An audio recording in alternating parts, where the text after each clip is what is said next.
김태현의 정치쇼.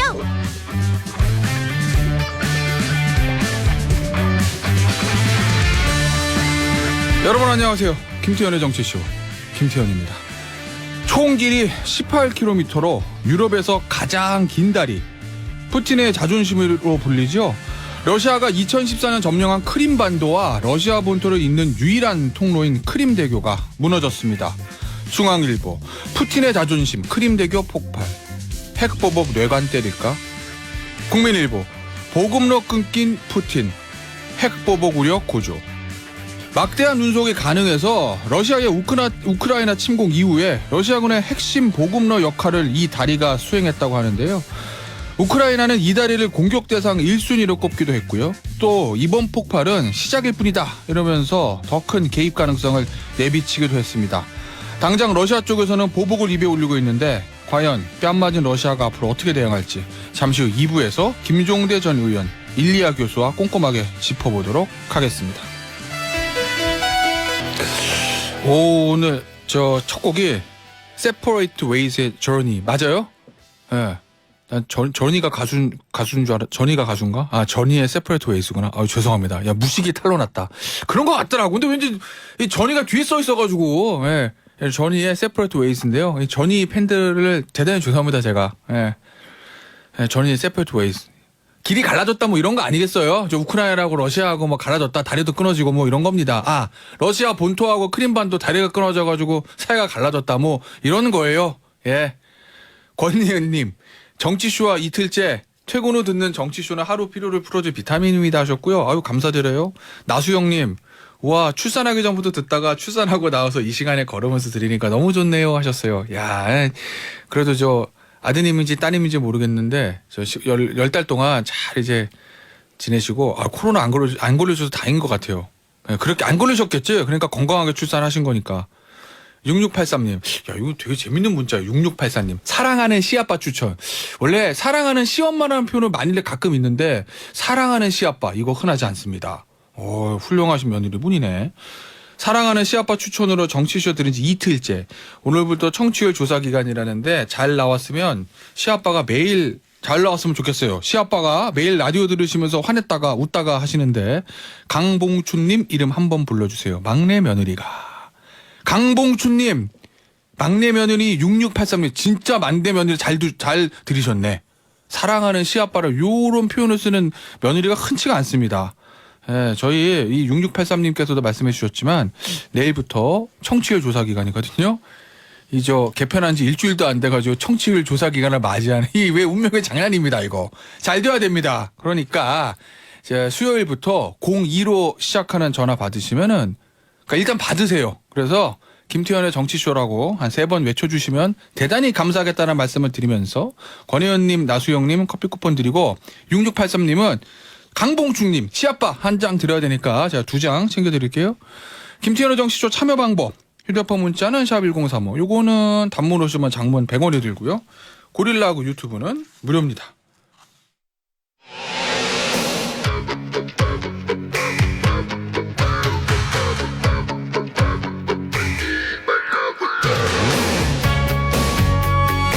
지금 가장 중요한 소식들만 간추렸습니다. 뉴스 온 더 블록. 북한이 어제 새벽 동해상으로 단거리 탄도미사일 2발을 발사했습니다. 오늘이 북한 노동당 창건 77주년 기념일인 만큼 군 당국은 추가 도발 가능성에 대비하고 있습니다.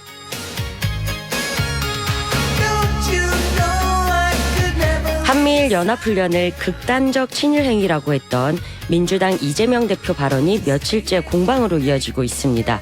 국민의힘에서는 죽창과 변주곡이라고 공격하자 민주당은 여당의 친일 본색이라고 맞받았습니다. 당 윤리위의 중징계 결정에 침묵했던 이준석 전 국민의힘 대표가 첫 입장을 내놨습니다. 이 전 대표는 탈당, 신당 창당 등으로 정치적 재개의 발판을 마련할 것이라는 일각의 관측에 선을 그었습니다.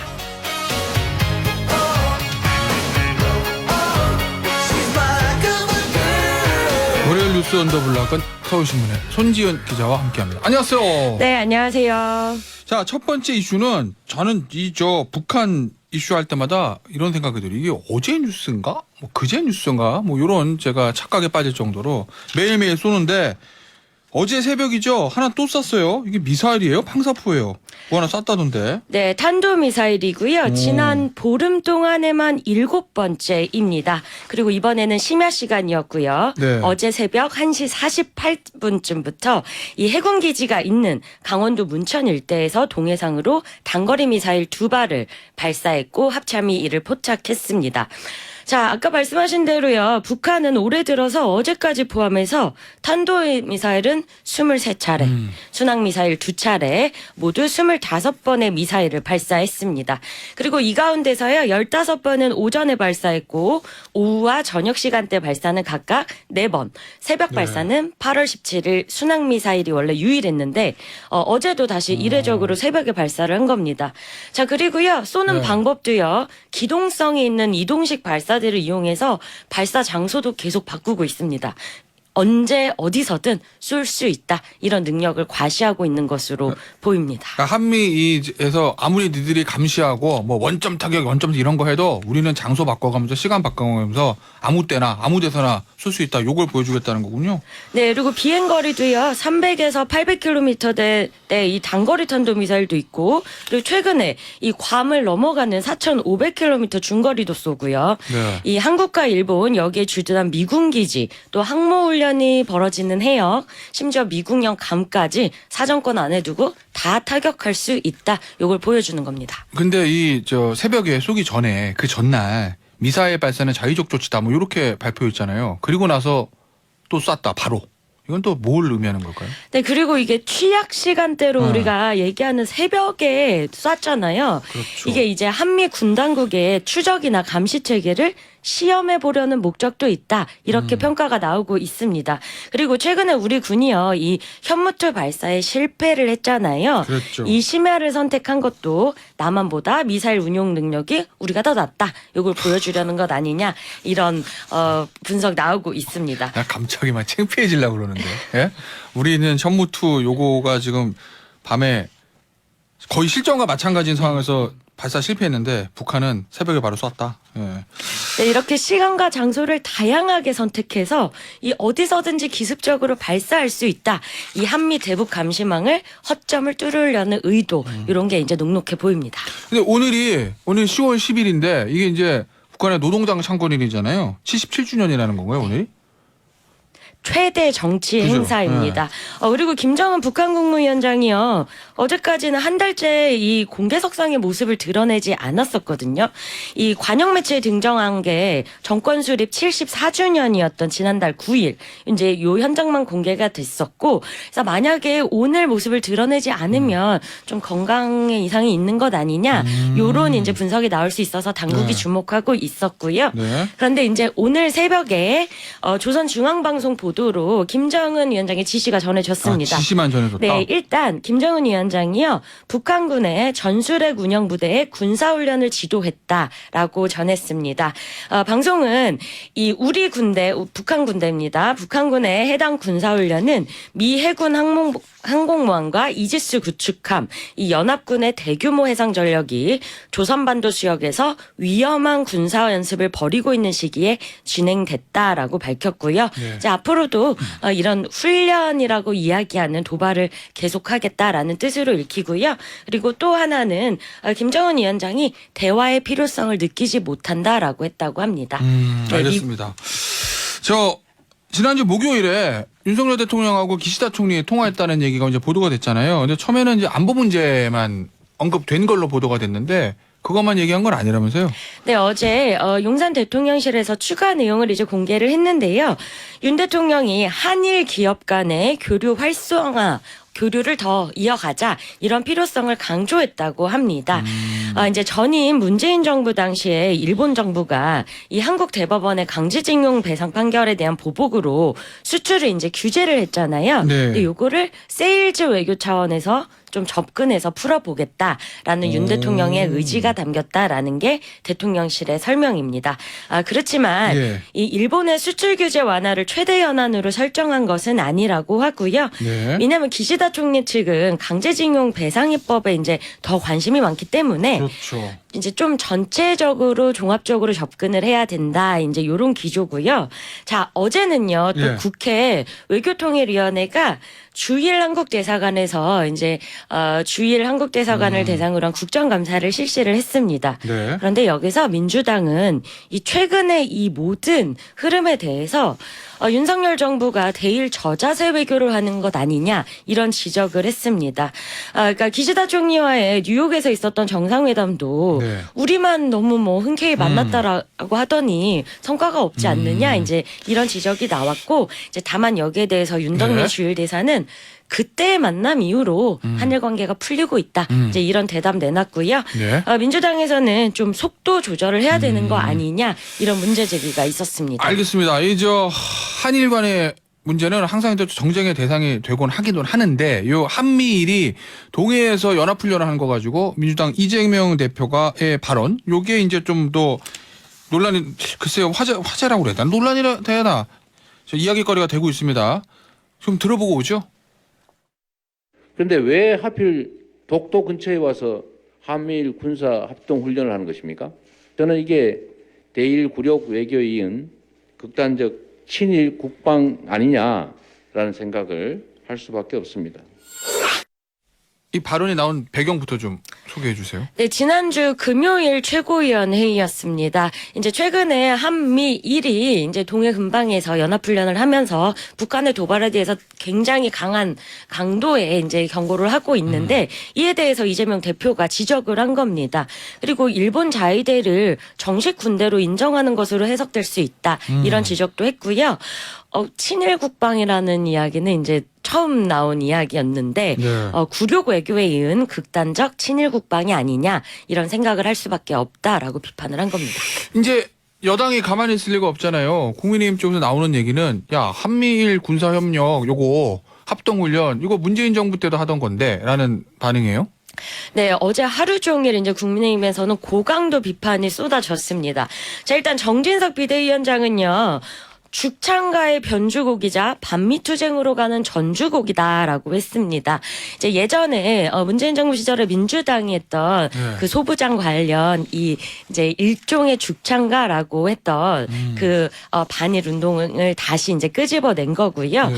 그리고 한미일 연합훈련은 문재인 정권 때인 2017년 10월 한미일 3국 국방장관의 필리핀 합의에 따라 이루어졌다라고 반박도 했습니다. 자, 그리고 이제 차기 당권 주자들도 비판을 내놨는데요. 그렇겠죠. 김기현 의원은 이심 김심이라고 했습니다. 이심 김심. 네. 네. 이재명 대표와 김정은 북한 국무위원장의 마음이 같은 것 아니냐라고 했고요. 나경원 전 의원도요. 한미일 군사협력을 불편해하는 북한과 똑같은 시각이다. 그렇다면 이재명의 민주당은 친북이 아니라고 말할 수 있겠느냐라고 반문을 했습니다. 일단 민주당 입장에서는 대표가 앞서 치고 나갔으니까 또 뒤따르는 공격들이 있겠죠. 방어라고 그래야 되나? 민주당 뭐래요? 네, 일단 민주당은요, 어제 김의겸 대변인이 이제 조목조목 반박을 했습니다. 이제 국민의힘이 한미일 연합훈련은 역대 정부에서도 있었던 것이 아니냐라고 이제 비판을 한 데 대해서는 과거 군사 연합훈련은 동해에서 한 적이 없다. 멀리 하와이나 일본 요코스카 서남방이었고 네. 한반도 주변이라 하더라도 제주도 남쪽 먼바다였다. 이렇게 반박을 했습니다. 민주당이 동해 얘기하는 거는 독도 근처 이것 때문에 그런 거예요? 네, 그래서 이 일본군이 독도 근해에서 우기일기를 내걸고 자신의 힘을 과시하도록 허용한 적은 없다라는 게 김의겸 대변인의 설명이었습니다. 자, 그리고 이제 노무현 정부 때죠. 2007년 참여정부 때 있었던 훈련에 관해서도 요거는 해경과의 훈련이다. 이 실종자 구조를 위한 경찰의 훈련을 군사훈련에 비교할 수는 없다라고 했고 예전 훈련은 주로 한미일이 뭐 수색이나 구조훈련 또는 미사일 경보훈련이었는데 이렇게 강한 공격적인 훈련은 없었다라는 게 민주당의 반박입니다. 반면에 국민의힘은요. 네. 이 뭐 독도근해에서 일본 우길기 들였다 이런 거 이 예전에도 우길기를 단 전함이 들어오지 않았느냐 이렇게 또 재반박을 내놨고요. 요거 그리고 지난주 네. 국방위 국감에서 네. 김승겸 합참의장에게 이재명 대표가 또 직접 질문을 했었고요. 김승겸 합참의장은 당시에 독도보다는 일본 본토에 가까웠다 지리상으로. 지리상으로? 예, 이런 이제 해명을 내놓기도 했습니다. 알겠습니다. 이 지금 이게 이 정쟁거리가 된 건데 민주당에 정부적으로 플러스가 될지 마이너스가 될지 요거는 잠시 후에 저희가 뉴스 싹 쓸 시간에 자세히 조목조목 짚어드리도록 하겠습니다. 관련해서 여야 공방 한번 들어보고요. 다음 얘기로 좀 넘어가죠. 없던 외교 실패를 만들고 때마다 반일 선동을 해도 이 대표의 어떤 의혹도 덮을 수 없습니다. 이 대표의 반일 선동은 죽창가 시즌2입니다. 일본 자위대는 이번 훈련에서 우길기를 개항하고 나타났습니다. 그런 일본 함대를 보고도 일본 편만 드는 모습에서 도대체 어느 나라 정당인지 묻고 싶습니다. 뭐 박정화 국민의힘 수석 대변인하고 서영주 더불어민주당 상근 부대변인 얘기 들어보셨는데 딱 이제 저 음성으로 들으시니까 우리 청취자분들께서 과연 논란의 쟁점이 뭔지는 아셨을 것 같고요. 하여튼 요거에 대한 해석은 저희가 잠시 후에 뉴스 사클 시간에 말씀드리겠고, 자 여야는 어제도 신경전이 이어갔습니다. 한글날에 세종대왕 할아버지 보기 부끄럽지도 않은지 한글날인데 왜 이렇게 공세가 양측이 강해진 거예요? 보통 한글날에는요, 네. 각 당 대변인들이 논평을, 뭐 이제 세종대왕의 애민 정신을 이어가겠다, 네, 뭐 그렇죠. 한글 발전에 힘쓰겠다 이러는데 네. 어제는 서로의 막말, 험한 말을 꼬집으면서 네. 한글날에 말 좀 똑바로 해라, 이제 이런 지적을 서로 주고받았습니다. 네, 세종대왕님이 뭐 이러라고 한글 만들 줄 알아? 이러면서 네, 그런 그리고 거겠죠? 네. 이제 민주당의 서면 브리핑에서는요, 자랑스러운 한글을 아름답게 쓰고 지켜야 할 정치권이 우리말을 어지럽히고 함부로 쓰고 있어 부끄러운 하루다라고 했습니다. 예를 든 게 정상외교에 나선 대통령이 비속어를 썼다. 직전 야당 지도부했던 대통령 핵심 측근 권성동 전 원내대표를 말합니다. 막말을 일삼는 모습을 국민을 통탄하게 한다라고 했습니다. 근데 이제 권성동 의원은요. 네. 이것은 민주당의 선택적인 환청은 끝이 없다라면서 또 반박하기도 했습니다. 아, 민주당의 선택. 근데 권성동 원내대표가 뭐라고 그랬길래 민주당에서 이렇게. 국회 과방위 국정감사에서 이 문재인 정부에서 임명된 김재남 한국원자력안전재단 이사장의 사퇴를 압박하면서 이제 딱 그 워딩만 따면은 차라리 혀 깨물고 죽지 뭐하러 그런 짓을 합니까라고 했어요. 그러니까 뭐 이당 옮겨 다니면서 이거 하느냐 물러나라 이런 뜻이었는데 이제 막말이다 폭언이다라는 지적이 나왔고요. 근데 이제 권성동 의원은 페이스북에 나였으면 혀를 깨물고 죽겠다는 취지였다라면서 그것은 민주당의 선택적 환청이다라는 해명 아닌 해명을 페이스북에 내놨습니다. 앞에 나였으면 생략됐다? 네. 알겠습니다. 지난주 국정감사에서 권성동 원내대표가 그렇게 이제 발언하고 그리고 전 원내대표죠. 해명을 내놨다는 건데 윤석열 대통령을 향해서 비판의 의원도 있었죠? 그거 누구죠? 네, 민주당의 김남국 의원은요, 한글날을 맞아서 윤 대통령의 반말 사용을 지적을 했습니다. 이 현장 시처할 영상 등을 보면은 이제 윤석열 대통령이 뭐 이제 현장에서 만난 분들에게 반말로 이제 약간 대화를 하는 그런 장면들이 많이 잡혔었는데, 김남국 의원은 국민에게 반말하는 태도가 문제다. 완전히 거꾸로 된 태도다.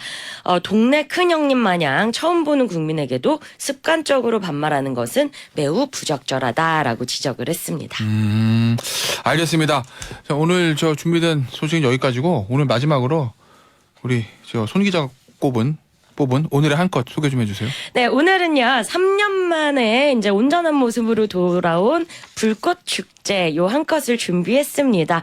사진으로 봐도 그렇고요. 저도 이제 서강대교 좀 멀리 떨어져서 봤는데 네. 멀리서 보니 굉장히 아름다웠습니다. 그래요? 그런데 현장에서는요 그게 다가 아니죠, 이제. 근데. 쓰레기 문제 그다음에 강변북로는 80km까지 달려야 되는데 차를 멈추고 위험하게 불꽃놀이를 본 그런 실종된 시민의식에 대한 지적도 이어지고 있습니다. 알겠습니다. 뭐 이제 쓰레기뿐만 아니라 가다 보니까 강변북로 오른쪽에 차 세우고 그냥 거기서 위험하게 보시는 분들도 있는데 뭐 관광하는 곳 이런 거 보는 것도 좋지만 질선 지켜야죠. 예. 오늘 여기까지 하겠습니다. 지금까지 서울신문의 손지은 기자였어요. 감사합니다. 감사합니다. 김태현의 정치쇼 2부 뉴스 속 깊숙한 이야기를 들어보는 인터뷰 시간이 들어왔는데요. 오늘은 러시아와 우크라이나 요 전쟁 얘기를 좀 해보려고 합니다.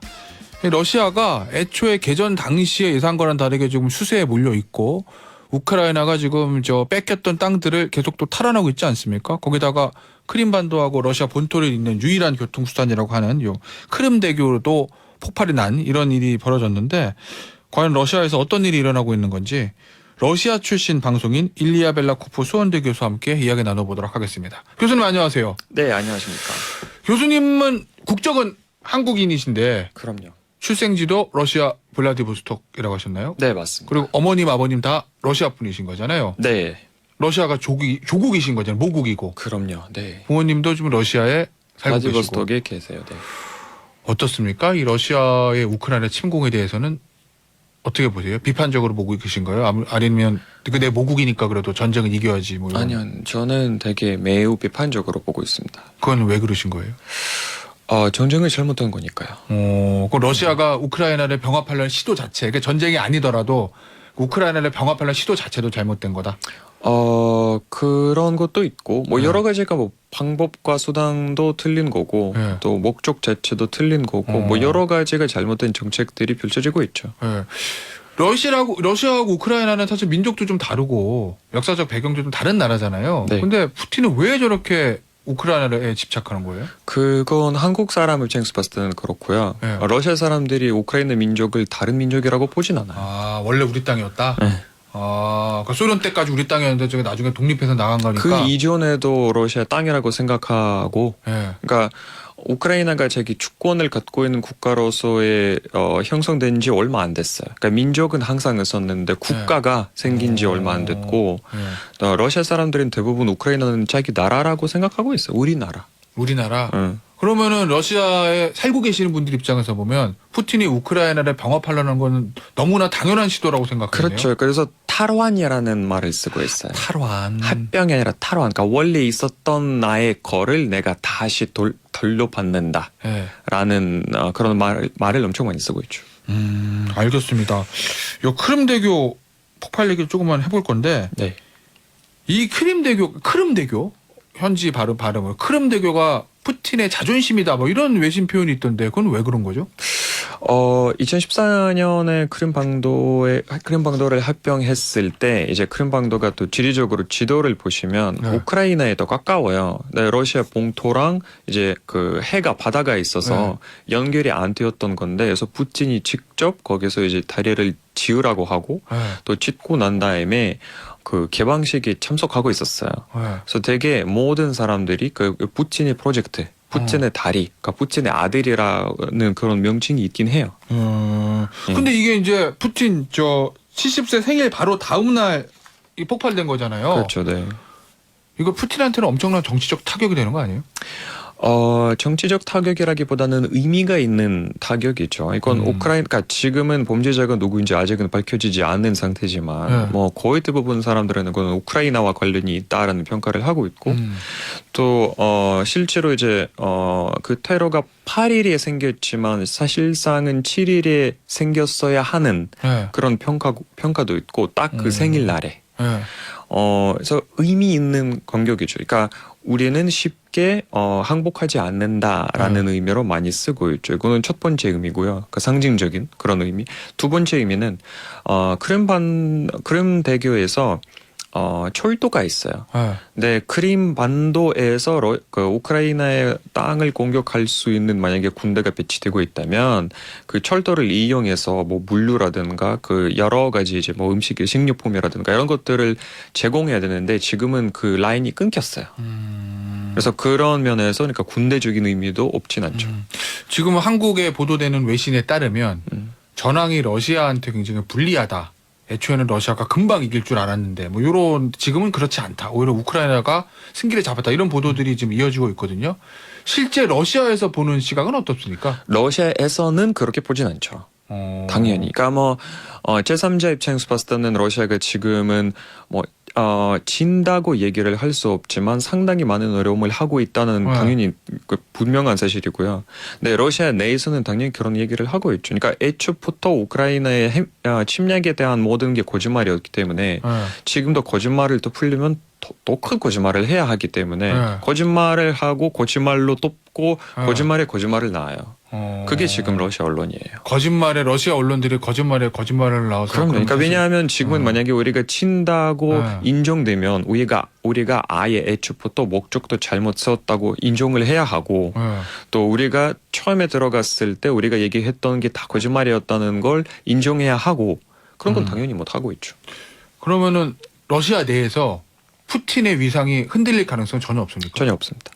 근데 얼마 전에 보니까 저 징집령 때문에 많은 분들이 이제 시위도 하고 특히 젊은층 같은 경우에 격렬히 저항한다. 사실 저는 러시아에서 그렇게 좀 저항하고 시위 일어났다는 기사는 거의 처음 봤거든요. 네. 그 예전에는 없었던 모습들이 나오는 거 보면 조금 흔들릴 수도 있지 않을까 그런 생각도 드는데. 전혀 없었던 모습들이 아니고요. 그 이전에도 시위들이 있긴 했었어요. 물론 지금 진집령이 내렸을 때 조금 더 이제 큰 도시 위주로 뭐 모스크바나 산페테르부르크 같은 도시에서 시위들이 얼마 정도는 생겼지만 그거는 큰 의미를 부여가 어렵다고 봐요, 저는. 이거는 뭐 어느 정도의 당연히 여성분들이 뭐 자기 남편을 보내기 싫어서 아니면 자기 아들을 보내기 싫어서 당연히 나간 건데 그건 딱히 큰 의미가 없다고 봐요. 그러니까 임시적인 사회의 혼란일 뿐이지 뭔가의 큰 그런 후유증이 있을 거라는 건 예상하기 어려워요. 혹시 그 징집령 관련해서 러시아의 뭐 친척이나 뭐 친구분들 중에서 그 징집령의 대상이 된 분들하고 통화해 보신 적 있나요? 저는 러시아 내에서는 아무도 없기 때문에. 그러세요? 예, 안 해봤는데, 근데 언론에 따르면, 그러니까 심지어 제가 그러니까 전혀 모르는 사람이 러시아에서 있는 사람이 저에게 메일을 보내줬어요. 그러니까 한 7통인가 8통의 이메일을 받았어요. 제가 한국에 난민으로 올 수 있냐고. 난민으로? 그런 적이 있었어요.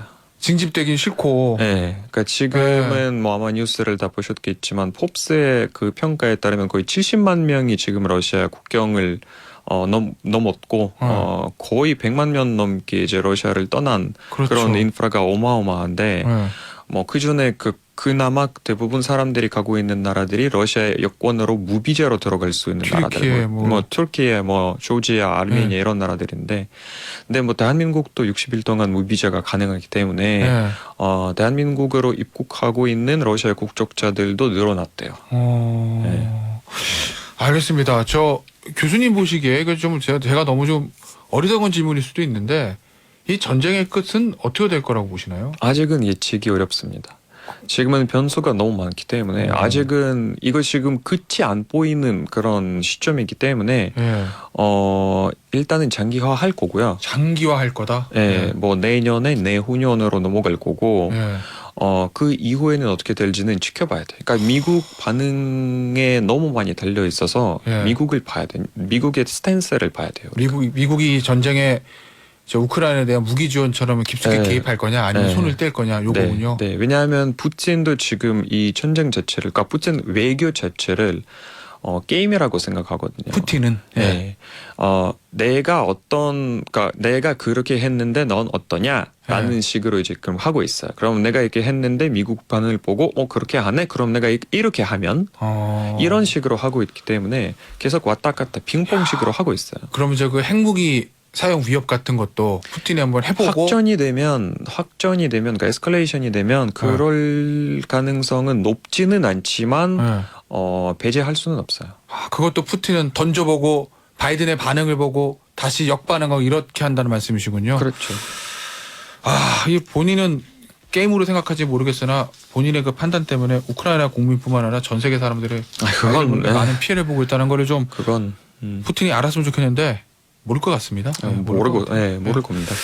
자, 지금 또 계속해서 러시아 관련해서 러시아 우크라이나 전쟁 그리고 북한 이슈까지 김종대 전 정의당 의원 전화로 연결해서 좀 얘기를 들어보도록 하겠습니다. 의원님 나와 계시죠? 예, 안녕하세요. 자, 의원님 크림대교 폭발 이게 러시아와 우크라이나 전쟁에 어떤 영향을 미칠 것으로 보시나요? 네, 일단은 크게 보면 두 가지 의지가 충돌하고 있는데요. 예. 우크라이나는 우크라이나 동부, 지금 크림반도에서 우크라이나 동부 쪽에서 계속 그 러시아에게 반격을 가하면서 러시아를 이쪽에 발을 묶어두려는 전쟁 의도를 갖고 있는 것 같습니다. 그러니까 지난 한 두 달, 6월 이후죠. 6월 이후부터 미국의 하이마스 고속 기동 로켓을 제공받아가지고, 효과적인 반격을 통해서, 러시아군을 그 우크라이나 동부에 교착시킨다. 이런 전쟁 의도를 갖고 있는 것 같은데, 이 배후에는 예. 이렇게 해야 푸틴이 폴란드나 발트해 쪽으로 확전을 못 시킨다는 미국의 의도가 깔려 있는 것 같아요. 아, 미국의 의도가? 예. 그건 미국에서 5월에 그 국제전략연구센터 CSIS에서 한 60명이 그 워게임을 진행을 했습니다. 시뮬레이션. 아, 그래요? 예. 예. 거기서 나온 결론도, 우크라이나 동부에서 과감한 반격을 해야, 예. 푸틴이 폴란드나 발트 삼국에서, 다른 어떤 그 공세적 행동을 하지 못할 거다. 사실은 푸틴은 폴란드의 미국 무기 창고를 공격을 해야 이번 수세를 만회할 수가 있습니다. 미국 무기가 폴란드를 통해서 계속 들어오니까. 아, 거기를 때려야 된다? 푸틴 입장에서는요? 예. 그래서 사이버 공격을 한다든가, 예. 정체불명의 어떤 벨라루스 같은 데서 누가 했는지 모르게 순항 미사일 공격을 한다든가, 예. 이런 선택 옵션이 가장 선호도가 높기 때문에, 예. 이것을 차단하려면은 동부에서 확전을 하는 것이 가장 효과적이다. 그런데 지금 전황을 보면은 그때 CSIS의 전략가들 예측대로 가고 있어요. 거의 그 시나리오대로 가고 있거든요. 그렇다면 푸틴은 미국의 의도를 분쇄하기 위해서는 핵전쟁 위협으로 유럽 전체를 일단 공포에 몰아넣으면서 이제는 우크라이나 동부가 아닌 다른 지역에서 판을 벌려야 되는데 예. 과연 현재 러시아가 그렇게 할 수 있는 상황이냐. 이런 점에서 미국과 러시아의 지략의 전쟁이라고 볼 수 있겠습니다. 과연 러시아가 그렇게 할 수 있는 상황이냐라는 거는 어떤 의미세요? 예, 일단은 군대가 많이 필요해 있고요. 예. 다른 지역에서 확전을 하면은 추가적인 동원령을 해야 되고, 선포해야 되고, 예. 또 동맹국인 벨라루스로 하여금 군사 행동을 취하게 하려고 그래도 동맹국이 말을 듣겠냐, 협력을 하겠냐, 이런 여러 가지 난제가 있거든요. 예. 그렇다면은 일단은 이런 새로운 전략 카드를 일단 고려하기 위해서는 예. 핵전쟁의 공포를 한껏 끌어올려서 러시아가 행동의 자유를 확립하고 네. 그 바탕 위에서 교착된 전선 위에 다른 작전을 할 수 있는 조건 또는 여건을 마련하는데 주력하고 있는 거 아닌가. 이런 어떤 성동격서 전략도 있다고 보여집니다. 러시아의 핵무기 사용 위협 요게 최근에 네. 뭐 핵열차가 우크라이나 쪽으로 출발했다. 그리고 네. 종말의 무기라고 불리는 포세이돈이라는 불리는 미사일 있잖아요. 핵미사일. 네. 그게 이제 그걸 실은 핵잠수함이 뭐 북극객 쪽으로 갔다. 뭐 네. 요것 때문에 러시아의 핵 위협 얘기가 좀 많이 좀 퍼지는 것 같은데 실제 그 가능성은 어떻게 보세요? 자, 그러니까 러시아 서부에서는 전술 핵 위협, 예. 그다음에 북극해에서는 전략 핵 위협, 예.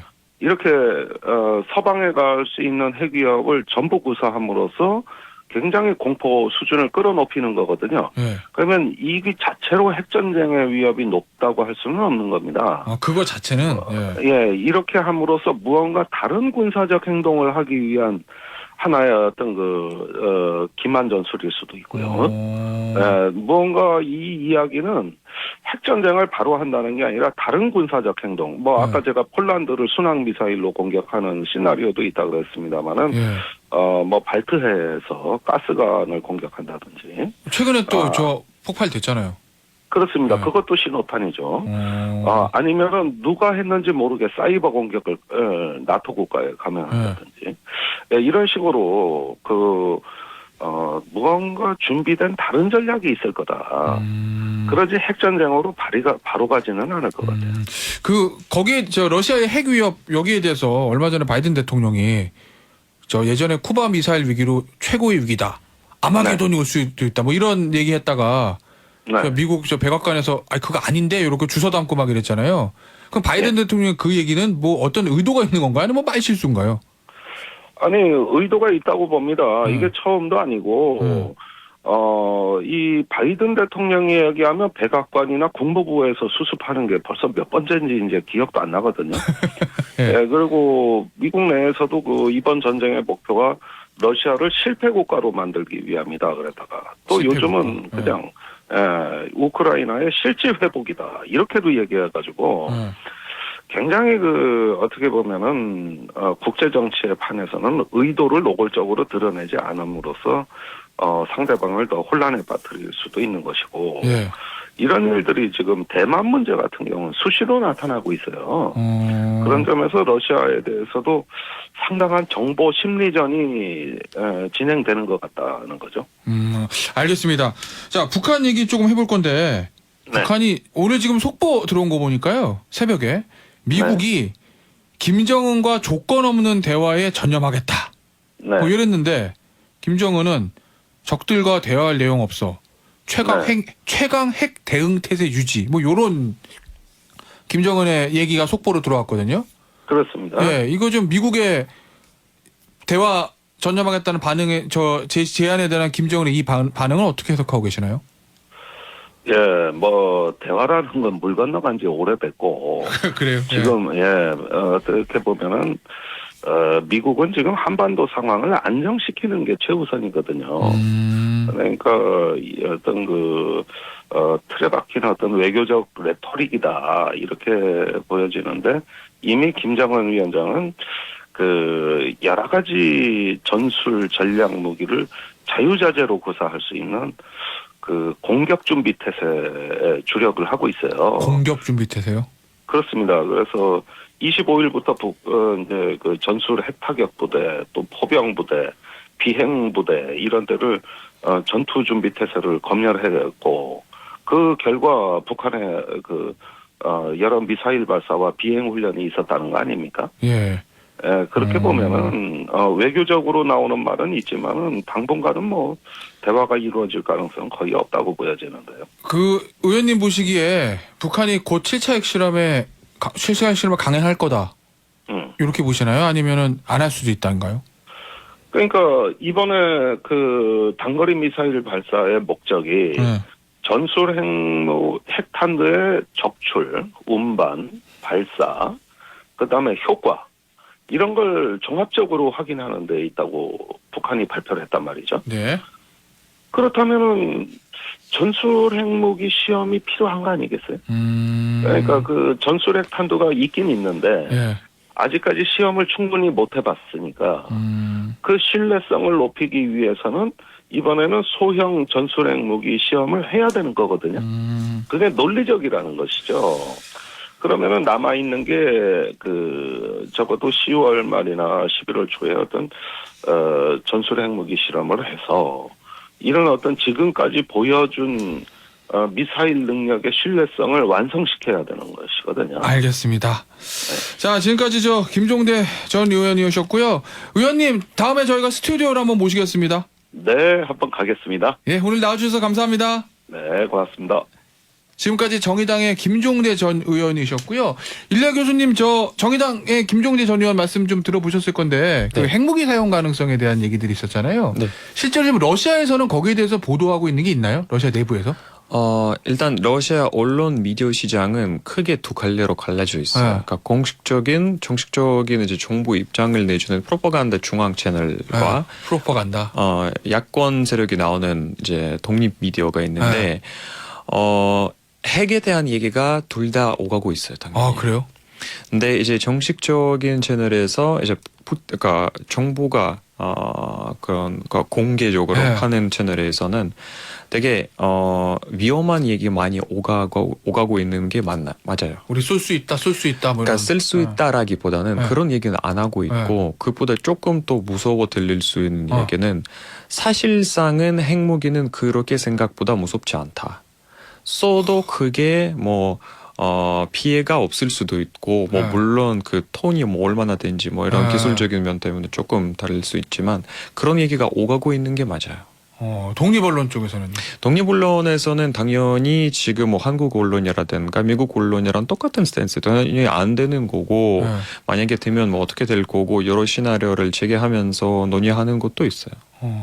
교수님 보시기에는 푸틴이 진짜 핵을 사용할 가능성이 있다고 보세요? 저는 그런 가능성은 높지 않다고 봐요. 높지 않다. 네, 그러니까 뭐 제로가 아니지만, 제로는 아니지만. 완전 제로가 아니지만 그런 네. 가능성은 높진 않다고 봐요. 이거는 정말 미국과 나토의 입장에 너무 많이 달려 있기 때문에 상황을 지켜봐야 될 것 같아요. 앞서 김종대 전 의원님 말씀하시기에는 저 러시아가 폴란드에 있는 미국 군수기지 같은 거 순항미사일을 공격할 가능성도 카드로 가지고 있다고 말씀하셨는데, 근데 만약에 그렇게 되면 이건 미국이랑은 전면전 확전 아닌가요? 그렇죠. 그 푸틴도 그거는 여실히 알고 있기 때문에 전 그렇지 않을 거라고 개인적으로 보고 있고, 그러니까 나토 국가를 푸틴이 공격할 확률은 현저히 적다고 봐요. 저는 그러니까 우크라이나는 나토에 가입된 국가가 아니기 때문에 지금 그렇게 하고 있는 거지. 나토에 가입된 국가를 푸틴이 정말 수세에 몰리지 않은 이상 공격하지 않을 거예요. 알겠습니다. 지금 문자가 들어오고 있는데 4763님, 우크라이나 러시아 전쟁이 끝났으면 좋겠어요. 전쟁은 세계인 모두가 피해자입니다 하셨고요. 권예은님, 러시아도 북한도 제발 여기서 그만두게. 전 세계 모든 분들의 소망일 것 같은데 그러지 않을 것 같아서 좀 걱정이 되네요. 오늘 일리아 교수님과는 여기서 좀 인사를 드려야 될 것 같습니다. 교수님 오늘 스튜디오까지 나와주셔서 감사합니다. 네, 감사합니다.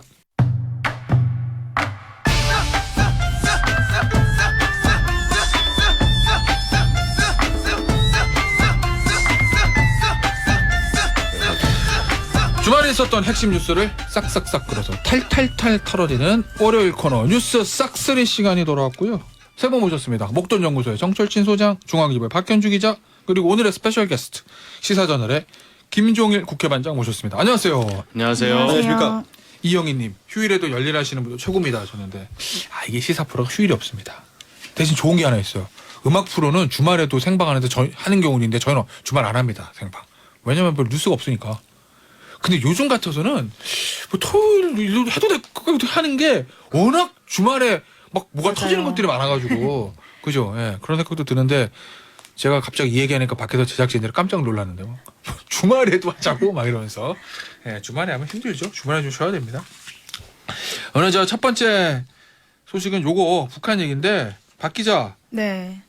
올해 밤에 쏜 거는 처음이에요? 밤에? 시야에? 예, 거의 근래 들어서 처음인데 어제 그러니까 9일 새벽 1시 48분에 SRBM 단거리 탄도미사일을 한 발 쏘고 10분 간격으로 또 한 발 쐈어요. 이렇게 두 발을 쐈는데 재원 자체는 초대형 방사포라서 그렇게 재원은 방사포라는 얘기구나. 로 추정이 돼서 그렇게 위협적이진 않는데 일단 심야 발사라는 게 올해 들어서도 처음이고 근래 굉장히 없었어요. 왜냐하면 뭐 과거에 트럼프 대통령과 그 김정은 위원장이 말폭탄 주고받던 2017년 이럴 때 워싱턴에 낮 시간을 노려가지고 ICBM을 막 시험 발사한 적은 있고 뭐 19년에도 한번 방사포를 심야에 발사한 적 있지만 정말 최근 뭐 1, 2년 새해는 굉장히 이례적인 일이거든요.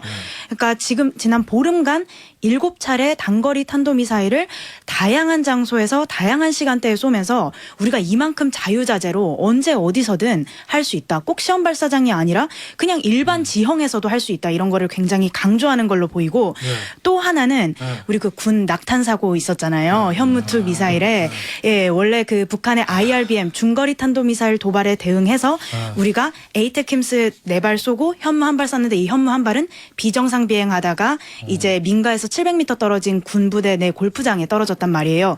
이 시간이 딱 한 새벽 1시쯤이에요. 그러니까 어제 1시 40분 맞습니다. 1시 40분에 이렇게 쏜 거는 당시에 이제 너희들은 실패를 했지만 우리는 이렇게 심야에도 보란 듯이 성공한다라는 자신들의 미사일의 우월성을 강조하는 차원 아니냐라는 분석도 있고 이 분석에도 굉장히 무게가 실려요. 최근 북한의 도발을 보면 우리가 하는 거에 따라서 약간 거울처럼 맞춤형으로 도발을 하는 그런 패턴이 보이거든요. 그러니까 충분히 낙탄 사고 의식을 하고 이 시간을 골랐을 수 있다고 봅니다. 네네, 보여줘 갔어. 요거 예, 맞습니다.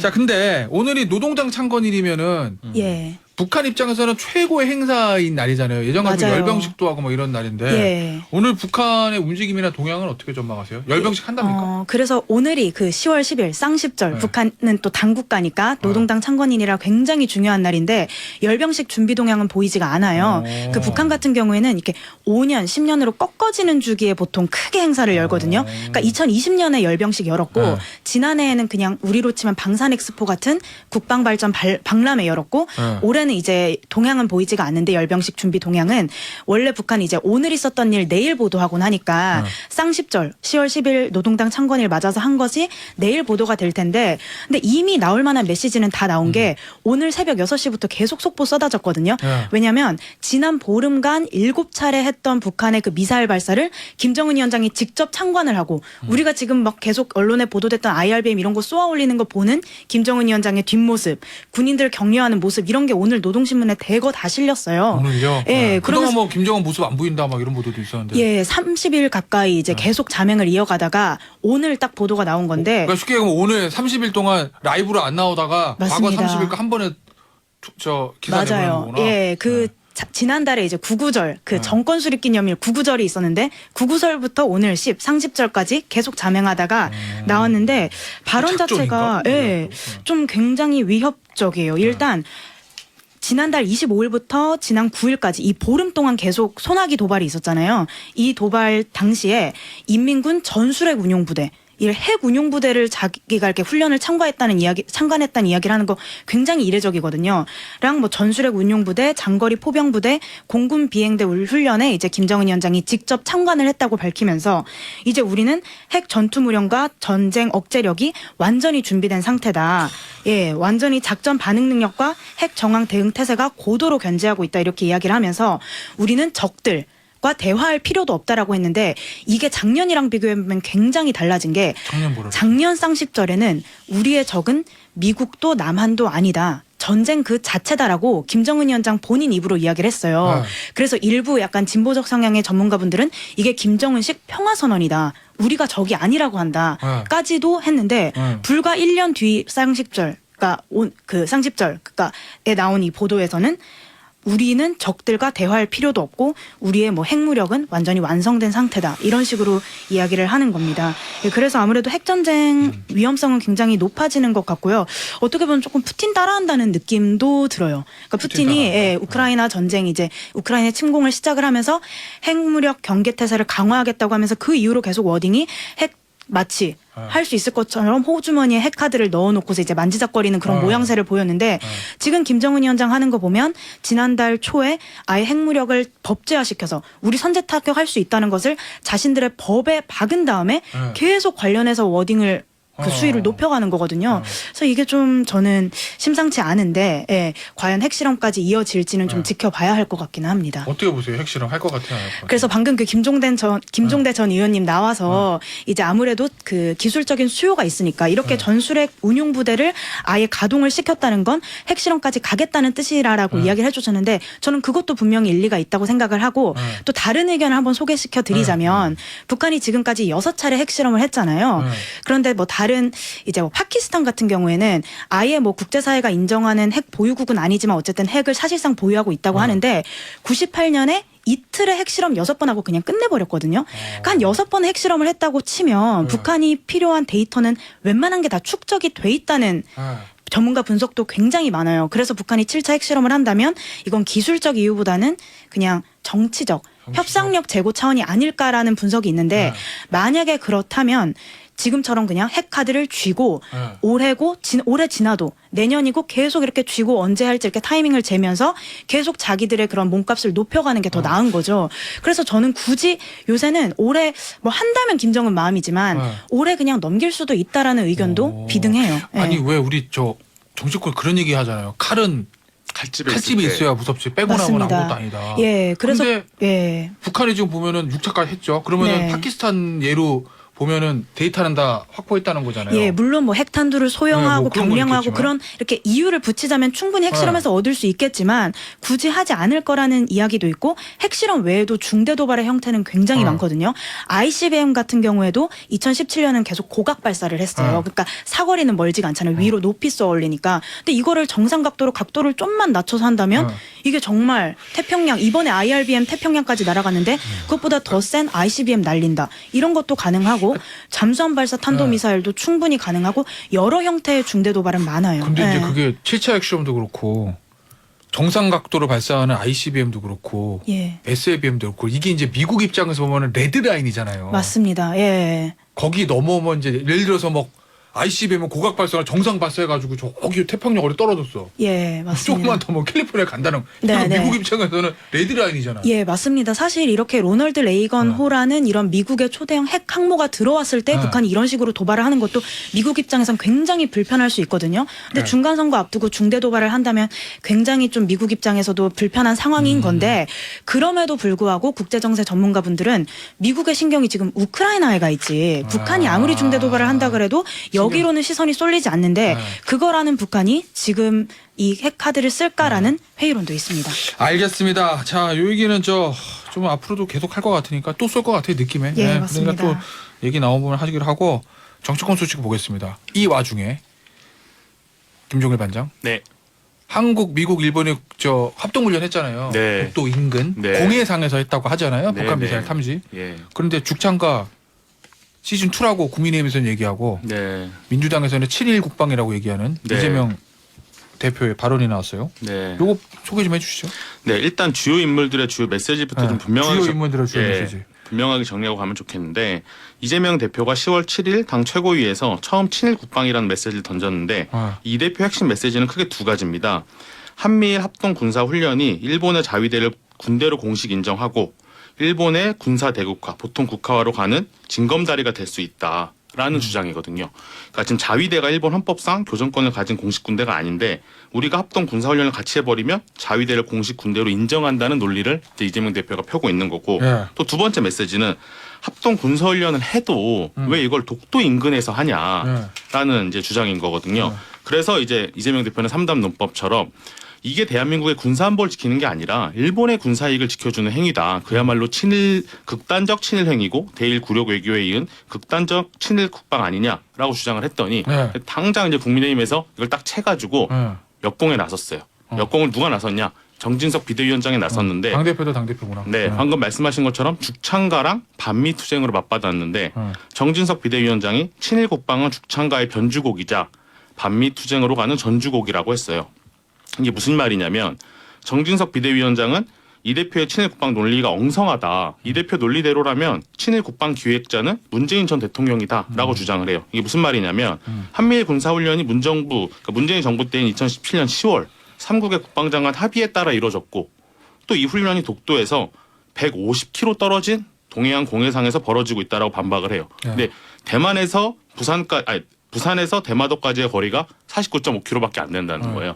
정진석 비대위원장은 그런 거 아니다라고 얘기하고 있는 거고 또 노무현 정부 당시에 우길기를 단 해상 자위대 전투함이 인천항에 들어온 사실도 있다.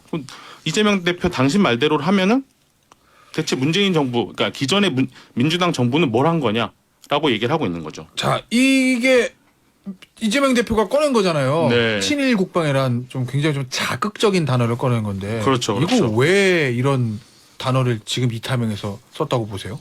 이재명 대표 입장에서는 지금 그러니까 국민의힘에서는 당신의 지금 사법 리스크를 덮으려고 프레임 이렇게 국면 전환 물타기용 아니냐라고 비판을 하고 있는 거고 실제로 이재명 대표 입장에서도 프레임 싸움에서 승기를 잡기 위해서 국면 전환용으로 던진 게 맞다라고 지금 정치권에서는 보고 있어요. 사실 이제 민주당이 그동안 국민의힘 계열 상대로 친일 프레임을 가동해가지고 선거에서 좀 이렇게 좀 유리했던 국면을 가졌던 게 있었으니까. 그렇죠, 그렇죠.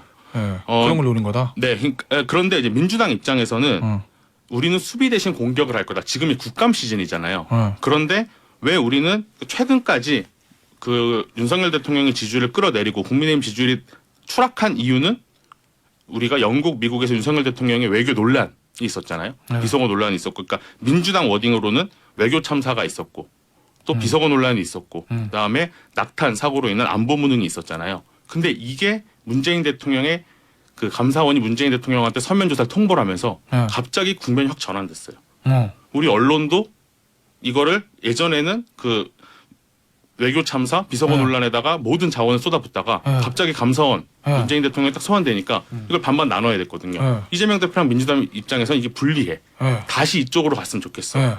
그래서 그 외교 참사 안보 무능의 친일 국방은 그 연결되는 흐름이잖아요. 친일 국방을 딱 던진 거죠. 그래서 이재명 대표나 민주당 입장에서는 이게 기시다 만나려고 만약 저 있는 데까지 찾아가서 외교 참사하더니 결국 이거 독도 앞에다가 일본 전함을 불러들여 요구하려고. 그렇죠. 그런 걸 다시 소환해내고 그때 윤석열 대통령이 기시다 총리 만나러 찾아갔잖아요. 이런 것들을 다시 재차 재환기시키고 싶었던 거죠. 민주당 입장에서는 어떻게 보세요? 실제로 과거로 돌아보면 예전에 그 우리 강제징용 배상 판결 나고 일본에서 그 우리에 대한 핵심 그 수출 규제하고 이랬을 때 당시 문재인 정부 하에서 굉장히 일종의 반일 프레임 이런 것들이 있었었고 맞아요. 지소미아도 파기한다고 했었잖아요. 지금은 종료의 효력을 유예한다 이런 애매한 상태인데 당시에 이런 군사 정보를 교류하는 것까지 건드린다는 게 약간 외교 출입으로서는 조금 의아했거든요. 근데 사실 그때 정부적으로는 솔직히 청와대 가시 그때 관계자들 뭐 죽창가를 불러야 된다. 요게 총선 앞두고 민주당 쪽에 좀 유리하게 작동했던 측면이 분명히 있는 거잖아요. 당시에는. 네, 그렇죠. 지금은 어떨 것 같아요? 그러니까 이게 옳고 그름 선악구도를 벗어나서 방금 말씀하신 것처럼 정치적으로 누구한테 유불리하냐라는 얘기만 하면 지금 정진석 비대위원장이 엄청 수가 높은 사람이거든요. 근데 그분이 왜 이재명 대표 이 워딩을 딱 잡아채서 요걸 고리로 국민의힘에서 메시지 화력을 집중하고 있냐라고 보면 이걸로 분명히 역봉을 할 수 있다. 우리가 되치기를 할 수 있다라는 뜻인데 제 생각엔 세 가지 이유가 있다라고 생각하는데 일단 대외적 여건이 민주당한테 유리하지 않아요. 우리가 방금 앞서 살펴본 것처럼 지금 북한의 도발, 이 위협은 실질적으로 우리 국민들이 매일 목도하는 거잖아요. 매일 아침에 뉴스를 보고 또 쐈네. 네, 또 쐈네. 이러고 방금 우리가 얘기했던 것처럼 북한의 핵실험이 과연 있을까 없을까 되게 예측하잖아요. 그러니까 국민들은 지금 물샐 틈 없는 안보 이슈에 조금 더 시선이 가고 신뢰를 보낼 가능성이 높고 또 아까 말씀 주셨던 것처럼 과거 민주당이 친일 프레임으로 효과를 선거에서 봤어요. 근데 그 당시에 소부장의 고리였는데 민주당의 대일 강경 모두가 당시에 국민의 여론의 호응을 얻었던 거는 일본이 우리한테 먼저 선제 공격을 한 거잖아요. 그렇지. 수출 규제 뭐 이러면서. 네, 수출 규제라는 공격을 했고 우리 국민들 입장에서 뭐야? 그러니까 당연히 반대급부로 우리도 더 세게 나가라는 자연스러운 흐름이 있었는데 지금은 일본이 우리한테 뭔가 공격을 한 건 없어요. 그냥 3국이 합의해서 같이 군사훈련 합동을 한 거지. 그럼 이게 약간 민주당의 프레임이 좀 생뚱맞다라고 국민들이 여길 수 있고 또 여권으로서는 이게 민주당의 다시 토착 외교 프레임을 불러올 수 있어요.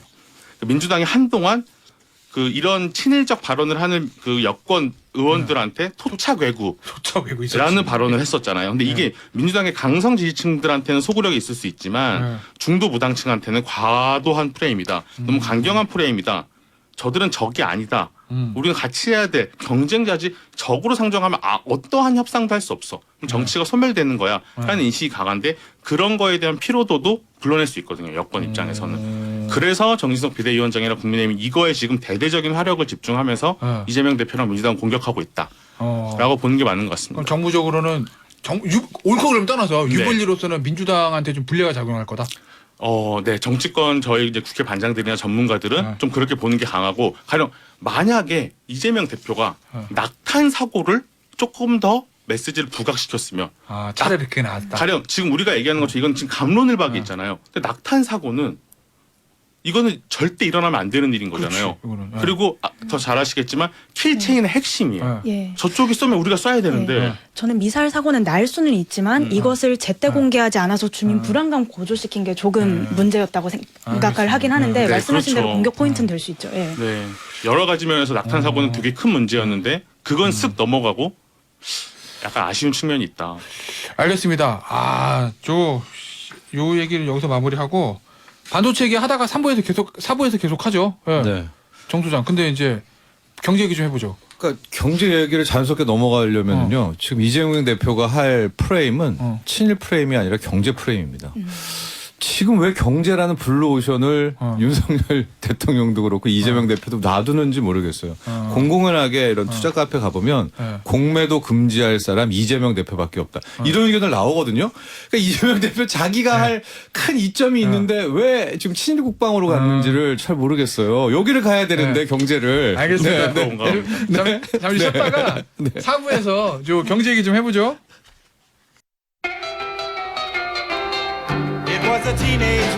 여러분은 지금 균형 잡힌 시사 김태현의 정치쇼를 듣고 계십니다.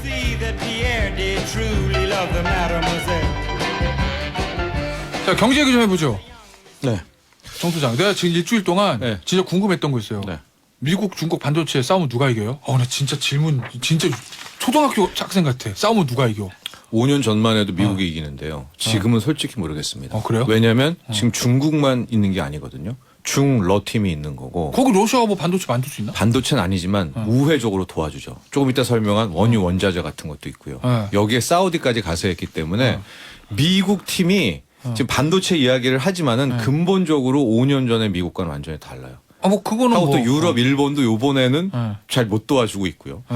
그래서 일단 내용부터 설명해드리면 미국이 과거 트럼프 행정부터 썼던 중국의 반도체 산업 규제를 또 쓴 거예요. 그게 뭐냐면 반도체라는 건 우리가 만들죠. 근데 만들려면 장비가 필요하잖아요. 미국 원천 기술이 있어야 되고. 네, 원천 기술이 있어야 되고. 가령 반도체 장비 같은 경우에는 뭐 어플라이드 머티리얼스라든가 램 리서치가 한 30% 40%를 차지해요. 그러니까 반도체 장비가 없으면 반도체 못 만들잖아요.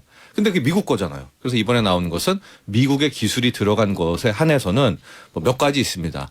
그 단 쌓는 거 같은 경우 낸드 플래시는 128단 더 쌓는 거는 우리 거 쓰면 안 돼. 뭐 로직 칩이라든가 뭐 14호는 밑으로는 또 안 돼. 그러면 무슨 일이 생기느냐. 심지어 우리나라도 시안에 들어가 있는 삼성전자도 업그레이드를 하려면은 반도체 장비를 수입해야 돼요. 허가 받아야 된다는 거죠. 그러니까 허가인데 안 되는 거죠. 예. 그렇다면은 일단은 중국은 죽일 수가 있으나 지금 미국이 해놓은 정책은 산업을 죽이는 거고요. 또 하나가 시장을 죽이는 거거든요. 중국이 대응 카드가 나올 테니까 100%. 그럼 미국도 죽거든요. 근데 중국에 대응 카드가 있어요? 반도체 만들 수가 없는데? 만들 수가 없지만은 지금 요번에도 당장. 보세요. 그렇게 트럼프가 밟았는데도 어떤 식으로 몰랐는데 장비 빼돌려서 왔죠. 그다음에 기술 인력도 빼돌려서 와가지고 뭐 7나노까지 만들어요. 그러니까 이게 겉으로 힘들 뿐이지 한번 그런 식으로 하겠다, 널티하게 하겠다라고 하면 또 하는 게 중국입니다. 근데 반면에 시장을 갖고 있기 때문에 저는 이번에 바이든 대통령이 시기가 그렇게 적절하진 않다고 봤어요. 이번에 반도체 죽이기라는 것들이 특히 또 반도체 산업 자체가 일종의 좀 조정기로 들어가고 있거든요. 뭐 내년 상반기 이후까지. 예. 근데 지금 중국이 뭐 드론이나 뭐 감시 이런 거예요. CCTV 이런 거 세계 최강이라면서요. 안면 인식 기술. 홍채 인식이라든가. 그런 거 다 반도체 들어가는 거고 핀테크라든가. AI도 많이 하잖아요, 중국이. 이제 그거에는 당장 브레이크 걸릴 수밖에 없잖아요. 속도는 조절할 수 있으나 그러니까 그 사이에 미국은 격차를 벌리겠다 뭐. 이런 그게 거 아닌가? 작전이기도 한데요. 확실히 죽여야 되거든요. 이런 전략. 미국 입장에서는. 늘 그 싸움에서는 완전히 아웃시켜야 됩니다. 이런 큰 어떤 수장끼리의 싸움. 제가 늘 말씀드린 영화 친구에서 맞아요. 한번 말하죠. 나 그 생각했어 지금. 완전히 이제 날 쳐다볼 때 그냥 오줌 싸게 아예 그냥 피해서 100m 돌아가게끔 상대를 죽이지 못하면 꼭 반발이 들어오고 진짜 크게 당합니다. 근데 과연 지금 바이든 행정부가 하는 정책이 중국을 그 정도로 한번 밟으려고 하나라는 것이 첫 번째 의문이. 밟을 수 있나? 실질적으로? 밟을 수 있나? 또 지금 왜 저러지라는 거 하나. 또 하나가 원유도 지금 통제를 못 하고 있어요. 네. 국제 유가 하나 좀 못 잡고 있거든요. 그건 진짜 안 되는 것 같아. 지금 유가 배럴당 92달러까지 올라왔어요. 그럼 이제 미국이 할 수 있는 건 딱 하나죠. 연준 동원해가지고 금리 올려가지고 긴축해가지고 킹달러 갓달러. 금요일날 미국 시장 또 뭐 2% 3% 떨어졌고요. 지금 선물도 무너졌기 때문에 또 주식시장 조정 받을 거예요.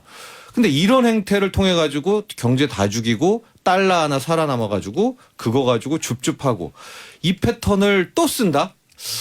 이거 이제 알 사람들 다 알고 있고요. 진짜 이번에 또 그걸 쓴다면 이번은 중러, 사우디 여기에 진짜 신흥국들 뭐 브라질, 인도까지 이쪽 팀으로 들어가 버리면은 이거 판이 완전히 이 유효한 판인데 이 와중에 다시 한번 미국은 일단 중국의 반도체 죽이기 규제를 꺼내긴 꺼내 들었습니다. 그러니까 정 소장 이렇게 보시는 거구나. 이게 단순히 반도체뿐만 아니라 네. 미국이 반도체로 중국 죽이면 중국은 러시아랑 신흥 자원국도 손잡고 자원으로 대응할 거다 뭐 이런 거잖아요. 자원뿐만 아니라 어떻게든 반항하겠죠.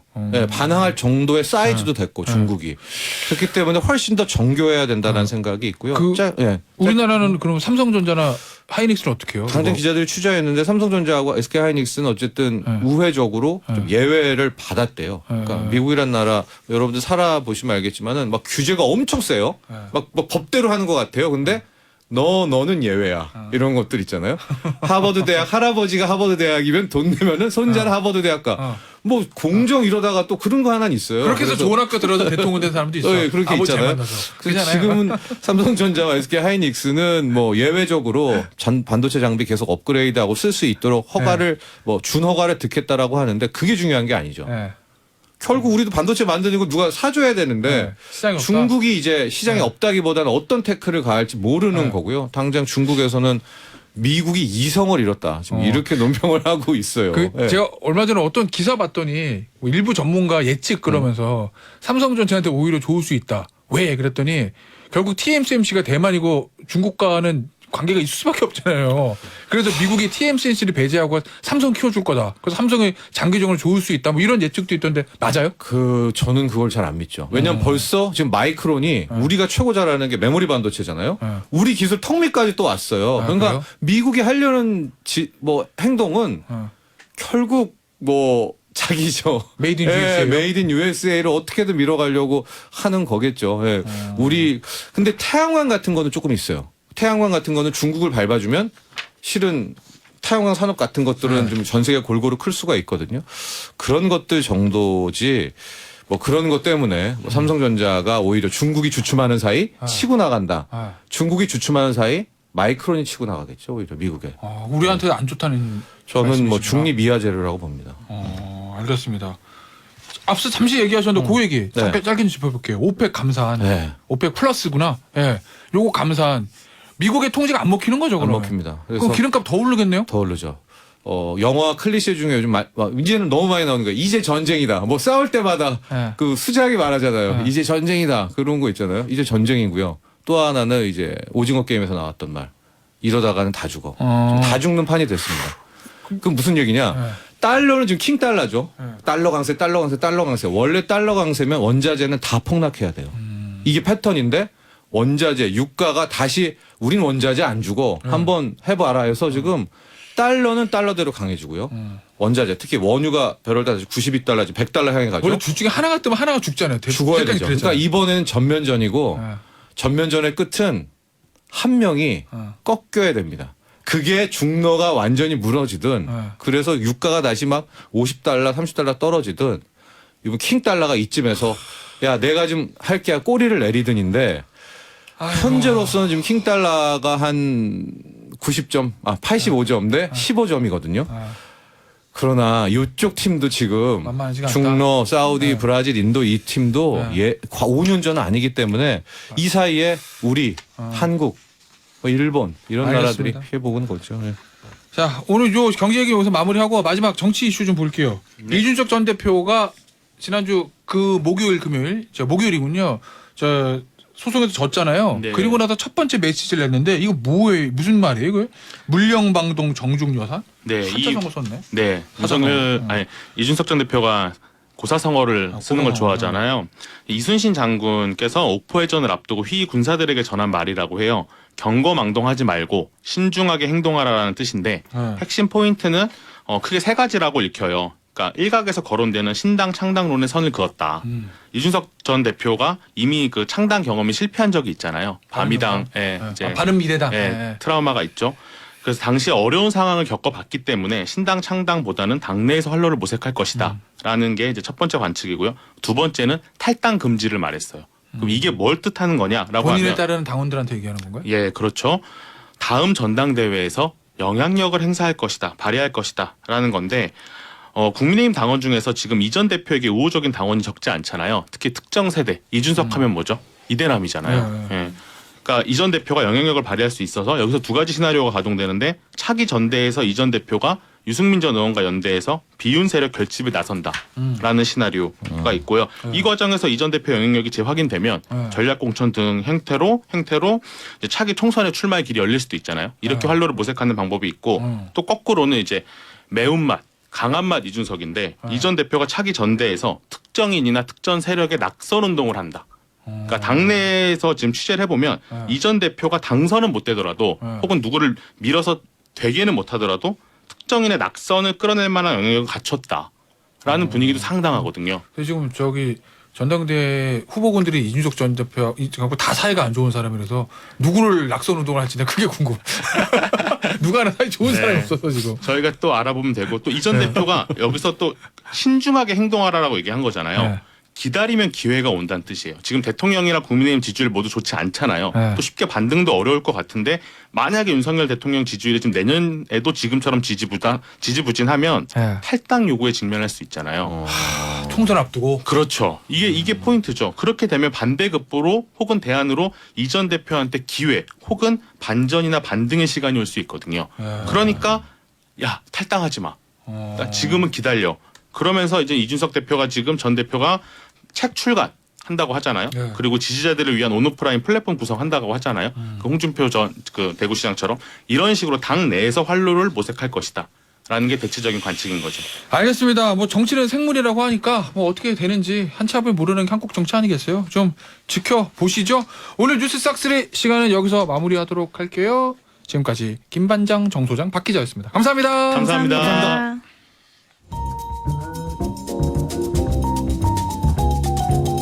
쇼는 계속되어야 한다. 김태현의 정치쇼.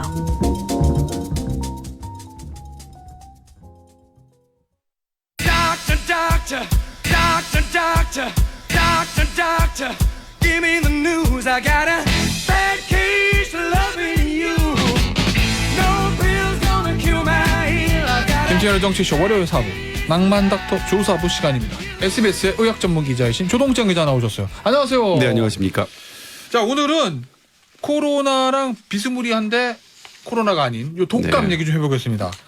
지금 독감 환자 엄청 늘었다면서요? 네, 일단 코로나 환자는 지금 이틀 연속 10,000명대라서 주춤하고 있습니다. 그런데 독감 환자가 늘고 있습니다. 지난달 25일부터 지난 1일까지 병원 외래 환자 1,000명 중에 독감 의심 환자가 7.1명입니다. 이게 그 4.9명이 유행 기준이니까 7.1명 유행 기준을 훌쩍 넘어간 거죠. 일주일 만에 45%나 늘어간 거고요. 연령대를 보면 1살에서 6살 사이에 어린이가 가장 많습니다. 1,000명당 12.1명이에요. 그러니까 독감 유행 기준의 2.5배나 넘은 겁니다. 그리고 19에서 49살까지도 9.1명으로 집계돼서 역시 그러니까 49 아래 연령 젊은 층에서 독감이 유행하고 있습니다. 지금 독감 예방 접종 하고 있거든요. 저도 독감 예방 백신을 맞았는데요.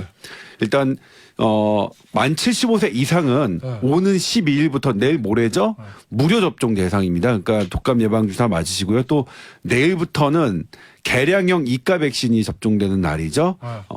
두 백신은 하루에 맞으실 수 있습니다. 근데 팔만 다르게 하면요. 왼팔 오른팔 이렇게 나오죠. 네, 예. 왼팔 아니면 오른팔. 세계 보건기구가 그렇게 권장했습니다. 그리고 이 지금 어쨌든 독감은 어린이들이 상당히 위험하거든요. 지금 어린이들에게 유행하고 있고요.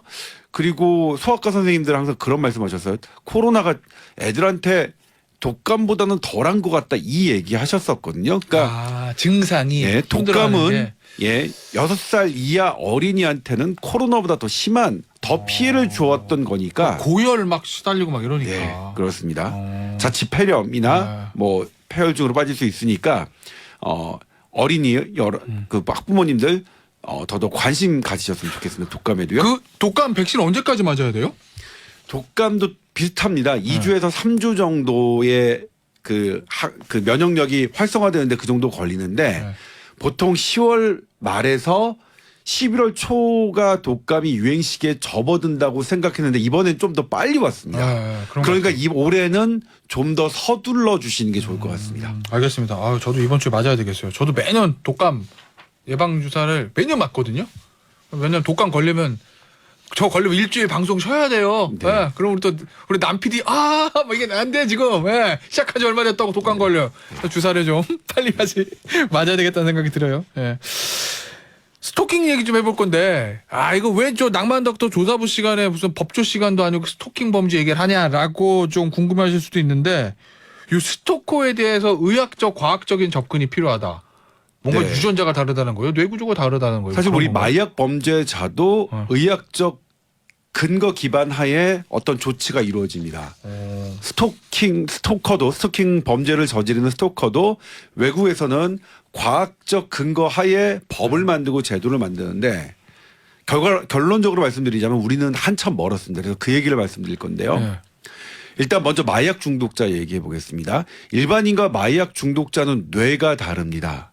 뭔가 자극에 좀 민감하고 네. 이 중독성을 참는 어떤 힘 이런 게 좀 약한 거예요. 그렇죠. 실제로 그러니까 이런 실험이 가능할까 싶지만 유럽과 미국에서는 우리가 상상치도 못하는 것들이 사람을 대상으로 실험이 이루어집니다. 예를 들면 지난번 영국에서 젊은이들에게 코로나 바이러스를 직접 주입한 실험이 있었잖아요. 네, 한번 소개해 주셨어요. 우리나라는 우리나라 정서상 불가능한데 미국과 영국에서는 그렇습니다. 일반인과 마약 중독자에게 마약을 실제로 주입하고 뇌기능 PET-CT를 찍었습니다. 일반인한테? 예, 일반인에게도요. 예. 그랬더니 마약 중독자에게만 활성화된 영역이 있는데 이 도파민 부위입니다. 이 도파민 부위는 더 욕구를 증가시키는 거예요. 그러니까 일반인은 마약을 한번 접했을 때 도파민이 활성화되지 않아서 더 하고 싶은 생각이 없지만 마약 중독자는 도파민이 활성화돼서 마약을 더 하고 싶어 하고 그래서 마약 중독자는 스스로 끊기 어렵다는 결론이 나온 겁니다. 그런데 미국 연구팀이요. 스토커를 범죄 행위에 따라 분류하고 뇌기능 MRI를 했는데요.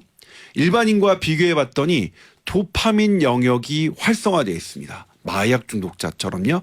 그래서 뭐냐면 스토킹을 할 때마다 중독되는 거예요. 마약 중독자가 마약 하는 것처럼. 중독이다 이것도. 네. 스토킹 자체가 중독이라서 본인이 스스로 끊을 수 없고요. 사회에 적극적인 개입이 있지 않는 한 없어지지 않습니다. 그래서 또 후속 연구로 스토커들이 어떤 것들을 있나 봤더니 우리 일반인에게 분비되는 행복 호르몬 세로토닌이 분비되지 않아서요. 항상 침울해 있고 피해 망상에 사로잡혀 있고요.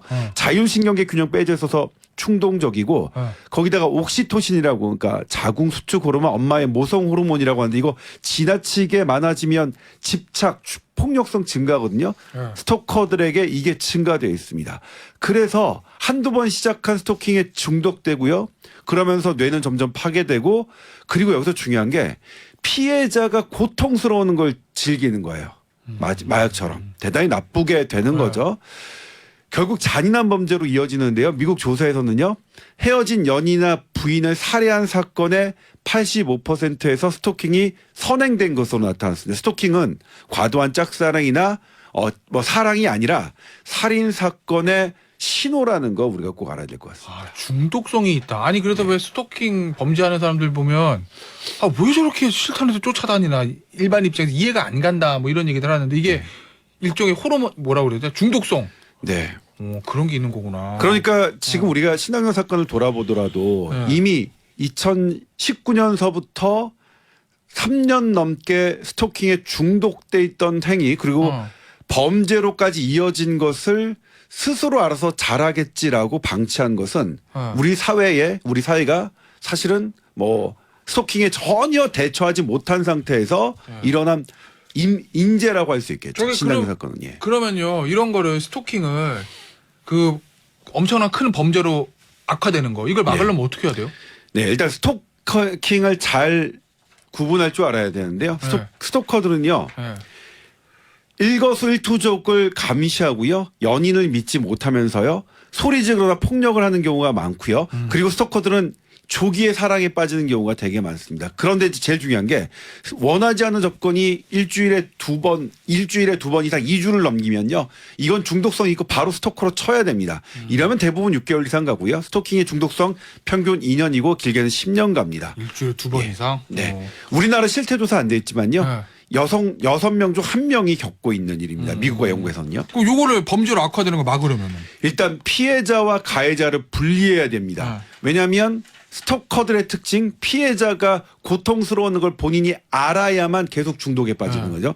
분리하는 게 제일 중요한데 이게 금지 기간이 중요합니다. 스토킹의 중독성 보통 2년이고 길면 10년이라고 했죠.